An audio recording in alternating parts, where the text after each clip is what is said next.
reka noneho dukomereze muri Repubulika ya Demokarasi ya Kongo tujye mu misozi ya Minembwe mu ntara ya Kivu ya ruguru y'epfo aho kuva ejo abayobozi b'umutwe w'abanyamurenge bitwa Twirwaneho bakomeje kuduhamagara batumenyesha ko bagabweho ibitero n'imitwe inyuranye y'abamayimayi bafatanije na FDLR na Leta Tabara. Baravuga ko uretse inkomere zatwawe uyu munsi indege y'umuryango utabara imbabare, hari n'amazu yabo yatwiswe n'inka zabo zashimuswe. Mukanya navuganye n'umuhuzabikorwa wa Twirwaneho akaba n'umuvugizi wabo Kamasa Welcome, natangiye mubaza iyo mitwe y'abamayimayi barwana nayo iyo ariyo. Iyi mitwe yitwaje intwaro igizwe n'amoko y'abanyintu, ababembe, abapurero, niyo ayo ngayo akubiyemo iyo mitwe y'abamayimayi, mayimayi iyobowe na Yakutumba, iyobowe na Mutetezi, hanyuma hakabaho icyo bita Biroze Bishambuke, bari gukorana na FDLR na Leta Tabara. None barabatera bavuga ko bashakaho iki? Icyo tuzira nuko turi abanyamurenge. Ubusanzwe se ntabwo mwari musanzwe mukozanyaho rimwe na rimwe kuko namwe muri umutwe witwaje intwaro? Ntabwo turi umutwe witwaje intwaro, twe turi abaturage birwanaho, twirwaneho, nta ntambara twateguye, n'ubundi badusanga mu mihanda yacu badutera tukirwanaho kugeza none ahandi icyo dukora. Mwirwanaho ariko mukoresheje intwaro? Yego kabisa, dukoresha intwaro.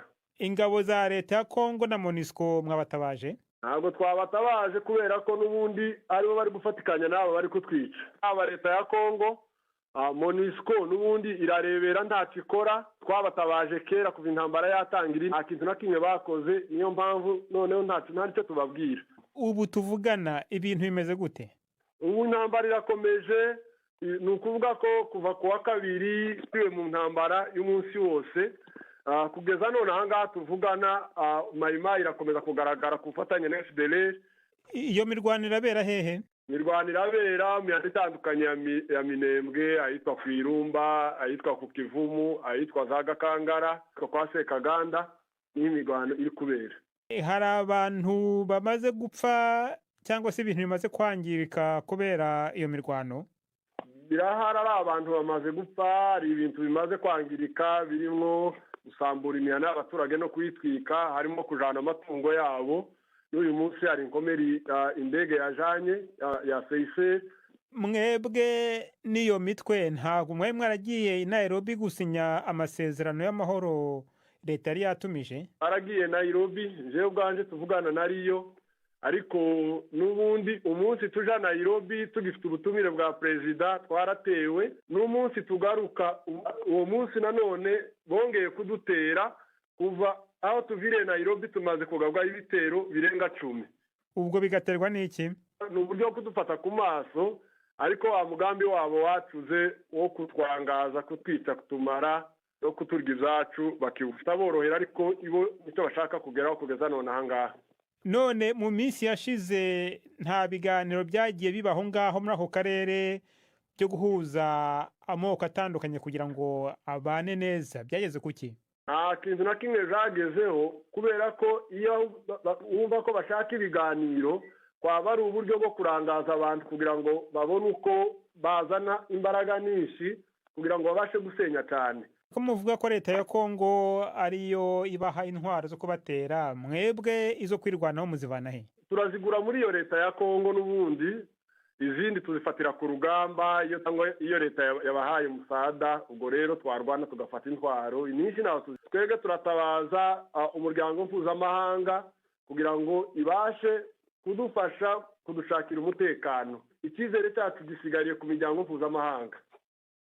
Kamasa Welcome, umuhuzabikorwa umuvugizi w'umutwe wa Twirwaneho. Turacyagerageza kuvugana n'iyo mitwe yavuzwe ndetse n'igisirikare cya Leta ya Kongo. Tukiri ku makuru havugwa kuri icyo gihugu, intumwa yihariye muri Repubulika ya Demokarasi ya Kongo y'umunyamabanga mukuru w'umuryango w'abibumbye ONU ivuga ko umutwe w'inyeshyamba wa M23 urimo kurushaho kwitwara nk'igisirikare gisanzwe gifite ibikoresho bihambaye. Kuva mu kwezi kwa kane uyu mwaka, umutwe wa M23 wagabye ibitero muri teritwari ya Rucuru mu ntara ya Kivu ya ruguru burasirazuba bwa Repubulika ya Demokarasi ya Kongo. Nyuma y'imyaka igera ku 10 yarishize nta bitero bikomeye ukora.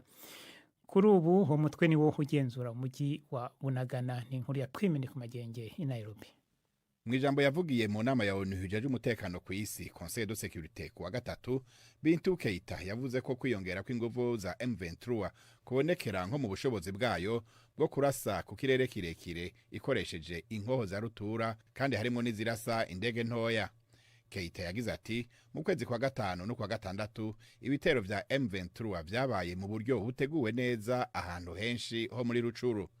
Avuga ko mu ntambara y'ubu bwa vuba M23 yakomeje kurushaho kwigenza nk'igisirikare gisanzwe kurusha kuba umugwi witwaje ibigwanisho.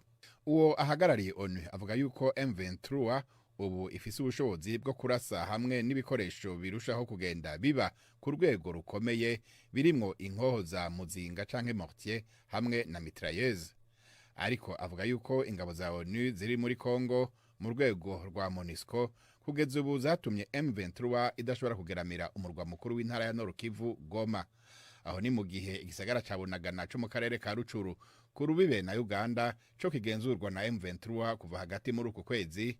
Ingwano ya nyuma yo gufata ico gisagara ikaba yatumye hari abasirikare ba Congo bata bagahungira muri Uganda. Inyuma y'imyaka irenga 10 M23 itavugwa cane, Bintou Keita ntavugaho uwo mugwi wakuye inguvu n'ibigwanisho bikomeye wagaragaje muri iyi misi nk'uko abivuga. Gusa uwo mutegetsi wa ONU avuga yuko ari ngombwa ko inama ya ONU ijeje umutekano ku isi yongereza mu buryo bwihuse ishaka ryo guhosha uko ibintu bimeze hamwe no kwaka M23 ibigwanisho atakindi gisabwe. Uwo muhari vuga kandi ko udatewe ubwoba n'ingabo ishirahamwe ry'ibihugu vya Afrika y'ubuseruko EAC rigiye kurungika kugwanya imigwi yose yaho mu buseruko bwa Congo mu gihe itokwemera gushira ibigwanisho hasi atakindi ibanje gusaba. Twerekeze muri